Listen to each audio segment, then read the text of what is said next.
बोल जयकारा बोल मेरे श्री गुरु महाराज की जय। श्री अमर ज्योति दर्शन ग्रंथ श्री प्रयागधाम। श्री सतगुरु दाता दयाल जी ने कुछ वर्ष पश्चात पुनः इसी सत्संग भवन को विशाल बनाने के लिए पास बने क्षेत्रीय आवास तथा बगीचे को हटाकर इस जमीन को भी इसमें मिला लिया।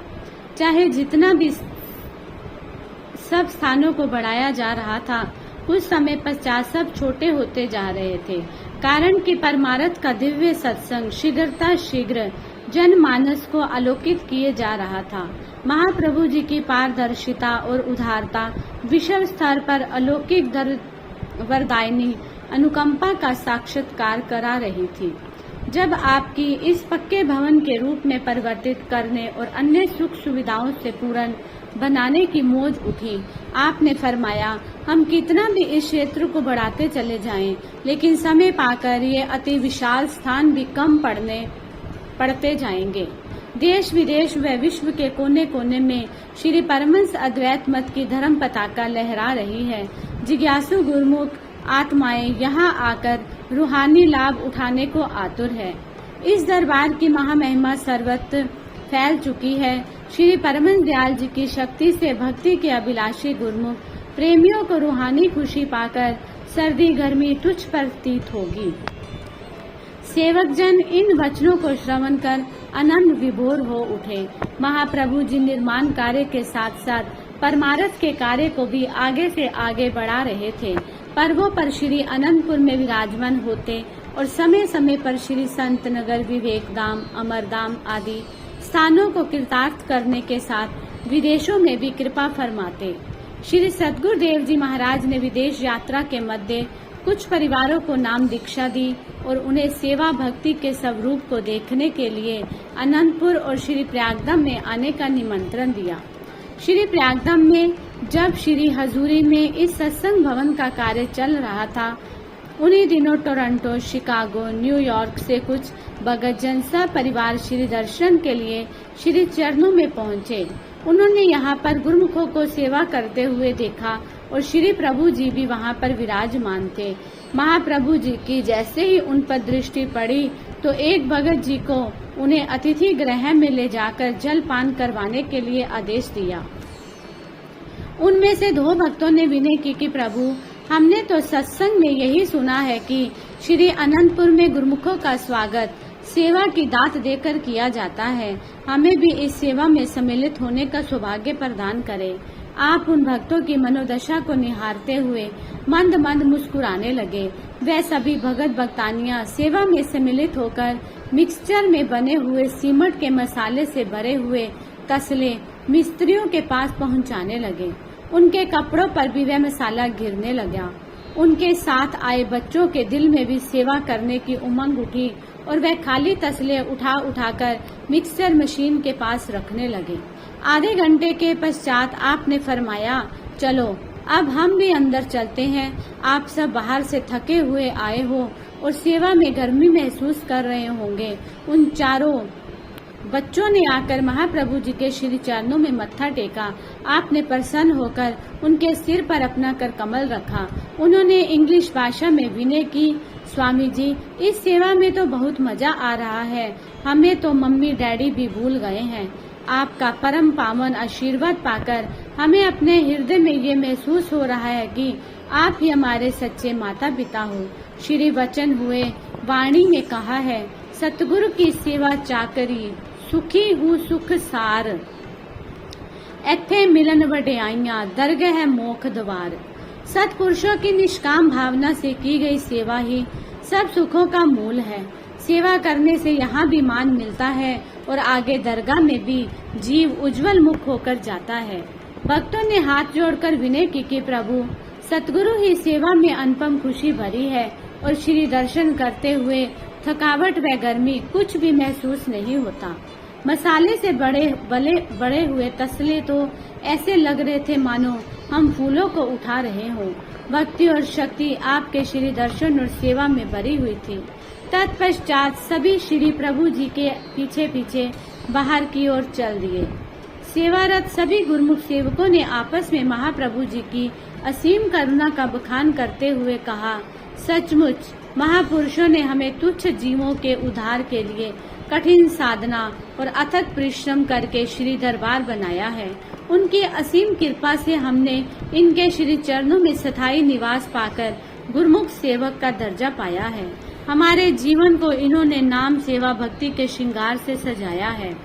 ऐसे निस्वार्थ निष्काम उच्च पराकाष्ठा का प्रमाण अन्यंत्र ना है और ना मिलेगा। श्री दर्शन और सेवा के सौभाग्य को पाकर सेवक जन सेवा में जुटे रहते। आपने यहाँ पर कई बार निष्काम सेवा का महत्व दर्शाते हुए प्रवचन फरमाए, कई बार दिव्य लीलाओं से पुरातन इतिहास से वर्णित सेवकों के साक्षात प्रमाण दर्शाए और कई बार रहस्य में वचन फरमाकर परमात्मा के साकार और निराकार रूप के दर्शन करवाए। लगभग 2 वर्ष पश्चात पूर्ण रूप से ये बनकर तैयार हो गया। आपकी असीम कृपा से गुरुमुखों की सेवा रंग लाई। खुले बरामदों और गैलरियों सहित जब ये भवन बनकर तैयार हो गया तो इसके शुभ मुहूर्त की शुभ वेला भी आ गई। दिनांक 1 जनवरी सन 1993 के पावन दिवस प्रातः लगभग 10:30 बजे श्री सतगुरु दाता दयाल जी पुष्प लड़ियों एवं मुक्ता मणियों से सजाए गए अति मनोहर एवं दिव्य सिंहासन पर आकर विराजमान हुए तो गुरुमुख प्रेमियों ने जयकारों की उच्च ध्वनि से धरती अंबर को गुंजायमान कर दिया। आपने सबको संबोधित करते हुए अपने पावन वचनों में फरमाया, महापुरुषों की जो रचना होती है वह सब जीवों के कल्याण के लिए होती है। महापुरुषों का यही उद्देश्य होता है कि जो जीव उनके संपर्क में आते हैं उनको परमार्थ और भक्ति का अधिक से अधिक लाभ हो। वे भक्ति की कमाई करके अपने जीवन को सफल बना लें। इसी बात को ध्यान में रखते हुए महापुरुष जगह जगह पर श्री परमहंस अद्वैत मंदिर व सत्संग आश्रमों का निर्माण करवाते हैं ताकि ज्यादा से ज्यादा गुरुमुख आकर भक्ति व परमार्थ का लाभ उठा सकें एवं सदैव खुशी से भरपूर रहें। महापुरुषों की यही मौज होती है। ये जो इस सत्संग भवन का विशाल रूप में निर्माण हुआ है, जिसका आज मुहूर्त हो रहा है, उसके लिए सभी गुरुमुखों को बहुत बहुत बधाई हो। जो गुरुमुख होते हैं वह भी इसी तलाश में रहते हैं कि कहीं ऐसा संत समागम मिले, भक्ति की दात मिले, जिससे इस मानव जन्म को सफल बना ले। ये अरस परस का मेल है। गुरुमुख जन जो संसार में रहते हैं उनका सत्पुरुषों से मेल होता है। ये मेल जीव के कल्याण के लिए लाभदायक होता है। इंसान ये विचार करे कि दुनिया के जो काम है, दुनिया की जो खुशी है वह आरजी है, अस्थायी है। ये सुख हमेशा नहीं रहता, ना ही ये साथ जाता है। सतगुरु के शब्द की कमाई करके जो सुख मिलता है, सच्ची खुशी मिलती है, वही गुरुमुखों के साथ जाती है। महापुरुष यही चाहते हैं कि जो जीव उनके संपर्क में आए हैं वह इस खुशी से वंचित ना रह जाएं, भक्ति के धन से भरपूर होकर अधिकाधिक लाभ उठाएं। जब मालिक की दरगाह में जाएं तो खुशी खुशी जाएं। गुरुमुखों को आज ये जो रूहानी खुशी मिल रही है, आगे परलोक में भी वह खुशी मिलेगी। संत दुल्हन दास जी संसार में रहने की युक्ति का भेद बतलाते हुए अपनी सरल भाषा में वर्णन करते हैं। दोहा, जग रहूं जग ते अलग रहूं, जोग जुगत की रीत, दुल्हन हृदय नाम ते लाए रहो दृढ़ प्रीत। फरमाते हैं कि भले ही दुनिया में रहो परंतु दुनिया में आसक्त नहीं होना है। दुनिया से न्यारे होकर रहना है। मालिक के नाम से लिव लगाने से काल और माया के समस्त बंधन सहज में ही कट जाएंगे। इसलिए प्रभु नाम में दृढ़ प्रीति जोड़ो, हृदय में उनके नाम को बसाओ जो सर्व सुख दाता है। गुरुमुखों, इस दुनिया में रहना है और इस दुनिया के काम भी करने हैं, मगर दुनियावी बंधनों में फंसना नहीं और ना ही यहाँ दिल लगाना है। सतगुरु के शब्द से दिल लगाते हुए अपने जीवन को सफल बनाना है। इसलिए गुरुमुख जन अपने वक्त की कदर करते हैं, भक्ति के नियमों का पालन करके अपना लोक भी सुखी बनाते हैं, परलोक भी सुहेला बना लेते हैं और मानुष जन्म का पूरा लाभ प्राप्त करते हैं।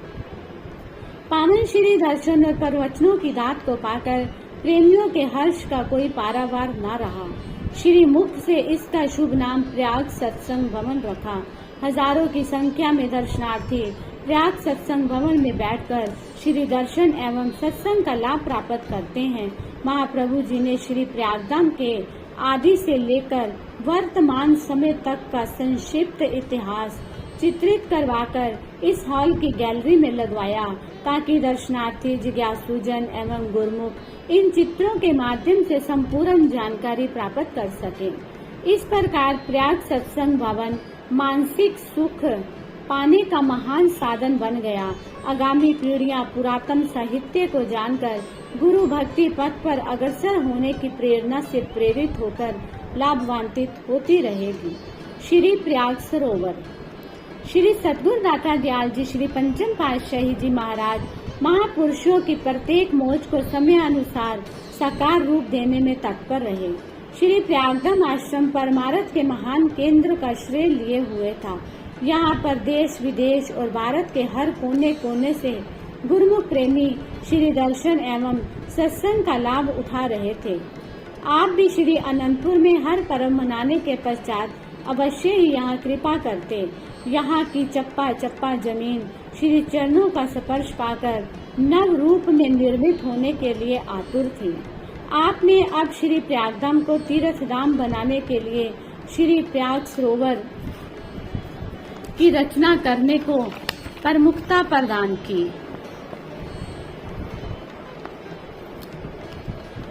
सन 1989 में मकर संक्रांति का पर्व श्री प्रयागधाम में धूमधाम से मनाया गया।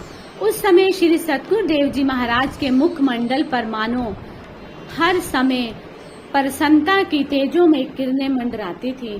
प्रेमी दर्शन करते हुए अनुपम श्री कृपा को अंतर में अनुभव करते। कभी कभी तो सहसा ही कह उठते कि लगता है कि हमारे आत्मिक कल्याण के लिए महाप्रभु जी अति शीघ्र ही किसी अलौकिक रचना को साकार रूप प्रदान करने वाले हैं। स्वयं नैनाभिराम हृदय सम्राट महाप्रभु जी कभी कभी इस दिव्य संरचना को प्रकट करने के लिए प्रसन्नता दर्शाते और कभी कभी उसकी मनोहर झांकी के स्वरूप में खो जाते। इस विलक्षण क्षणों एवं नजारों में गगनचुंबी शंखनाद की ध्वनियां उतरती हुई दृष्टि गोचर होती। श्री परमहंस दाता दयाल जी का ध्यान अधिकतर आवास स्थान से दूर वहां पहुंच जाता, जहां शिमला पहाड़ी की भूमि श्री चरण रज का स्पर्श पाकर स्वयं को सौभाग्यशाली बना चुकी थी। उसी क्षेत्र की भूमि अब आतुरता से प्रतीक्षा में दामन फैलाए विनय कर रही थी। करुणेश, शीघ्र ही अब मुझे भी कृतार्थ कर मेरे भाग्य जगाएं। एक नवीन उमंग और नवीन तरंग लिए हुए उस भूमि की विवल पुकार ने श्री प्रभु जी को अपनी ओर आकर्षित कर दिया। दुर्धान से उतरे हुए ललित चित्र उत्सुकता प्रकट करने लगे। आप भी कभी ध्यान में स्थित और कभी प्रातः सायं वहां जाकर उस भूमि को आश्वासन देते कि अब प्रतीक्षा की घड़ियां समाप्त होने वाली है। ये स्थान हर पर्व का गौरव और सम्मान लिए होगा। सृष्टि में विख्यात महातीर्थ श्री अनंतपुर के साथ में श्री प्रयागधाम भी तीर्थ धाम कहलाएगा। श्री 108 श्री चतुर्थ पातशाही जी महाराज जी का शुभ जन्मोत्सव 22 जनवरी के दिन सायंकाल श्री प्रयागधाम में धूमधाम से मनाया गया। आज श्री सतगुरु देव जी महाराज श्री पंचम पातशाही जी के हृदय में इस दिन आशा की नवीन किरण ने स्वर्णिम आभा बिखेरते हुए दिव्य संदेश दिया। सभी प्रेमी गुरुमुखों एवं संगतों के सम्मुख लौकिक धरा पर अलौकिक तीर्थ धाम श्री प्रयाग सरोवर का साय समय उद्घाटन करने की खुशखबरी सुनाई। ढोल नगारे एवं जयकारों की ध्वनि से दशों दिशाएं गुंजायमान हो उठी। श्री आज्ञा अनुसार महात्मा जन, गुरुमुख प्रेमी एवं समस्त संगत निर्धारित स्थान पर पहुंच गई। साय समय श्री सतगुरु देव जी महाराज कार में विराजमान हुए। सुसज्जित कलश एवं उद्घाटन के शगुन का सम्मान पाकर श्री कार भी मानो हार्दिक प्रसन्नता की लहरों में झूमने लगी। आवास स्थान से झूम झुमाती हुई कार के साथ साथ कुछ प्रेमी भगत नाचते गाते हुए पहाड़ी स्थान पर पहुंच गए। वहां पर भी भगत जनों ने ढोल शहनाई बजाते हुए प्रसन्नता से अभिवादन किया। प्रकृति ने रंग छिटकाया, मंद मंद ठंडी समीर चलने लगी। पास ही पुष्पों की सुगंधी ने पवन के झोंकों के साथ अद्भुत मस्ती का पैगाम दिया। देवता आकाश में एक झलक पाने के लिए ललायित हो रहे थे। उस समय की शोभा और मनोरम दृश्य सबके अंतर आत्मा में दिव्य आलोक भर रहे थे। आप श्री कार से उतरे। कार में से कलश उठाकर महात्मा जी के सर पर रखा। दोनों ओर खड़े गुरुमुखों को आशीर्वाद देते हुए अपनी मधुर मुस्कान का आलोक फैलाते हुए उस पावन स्थान पर पहुंच गए। 22 जनवरी सन 1989 ईस्वी रविवार के शुभ दिन श्री प्रयाग सरोवर की नींव निज कर कमलों से रखकर इसका शुभ उद्घाटन किया। प्रथम उस स्थान पर निज कर कमलों से कलश का निर्मल जल डाला। नारियल तोड़कर गुड़ के साथ उस धरती को सौभाग्यवती बनाया और पुनः स्वयं उस पर गेंती चलाई। अब इसी स्थान पर मुख्य द्वार बना हुआ है। यहाँ से श्री कार अंदर जाती है। अपूर्व खुशी में प्रेमी हृदय झूम उठे। उस भूमि ने शत शत नमन कर आभार प्रकट किए। इसके पश्चात आप एक और बने सुसज्जित सिंहासन पर विराजमान हो गए। आपने श्री प्रवचन फरमाए, गुरुमुखों, महापुरुषों की जो मौज होती है, जो भी रचना होती है, वह जीव कल्याण हेतु ही होती है। इस प्रयाग सरोवर के लिए शुरू से ही महापुरुषों की दूरदरगाही मौज हुई कि ऐसे सौभाग्यशाली अवसर को पाकर गुरुमुख संस्कारी रूहें जन मन को निर्मल कर भक्ति का लाभ उठाकर जीवन सफल करेगी। महापुरुषों का ना तो आदि जुगादि से यही मिशन होता है कि वह जीव कल्याण हेतु इस धराधाम पर आते हैं और आते रहेंगे तथा संस्कारी रूहें उनकी पावन संगति से भक्ति परमार्थ का लाभ उठाती रहेगी। महापुरुषों तथा संस्कारी रूहों का जन्म जन्मांतरों का मेल होता है। आप जैसे गुरुमुखों को भक्ति का लाभ प्रदान करने के लिए ऐसी रचना रचाई जाती है ताकि इसमें गुरुमुखों का तन भी लगे, मन भी लगे और धन भी परमार्थ की सेवा में लगे। महापुरुषों की जितनी कार्यवाही होती है वह केवल परमार्थ के लिए होती है। अब 10, 20 अथवा 1000 लोग नहीं, अपितु लाखों ही गुरुमुख प्रेमी इस प्रयाग सरोवर की जी जान से सेवा कर जीवन का लाभ उठा सकते हैं। हरेक गुरुमुख इस सरोवर की तन मन धन से सेवा कर जीवन का सच्चा लाभ लेकर जीवन धन्य बना सकता है। बोलो जयकारा बोल मेरे श्री गुरु महाराज की जय।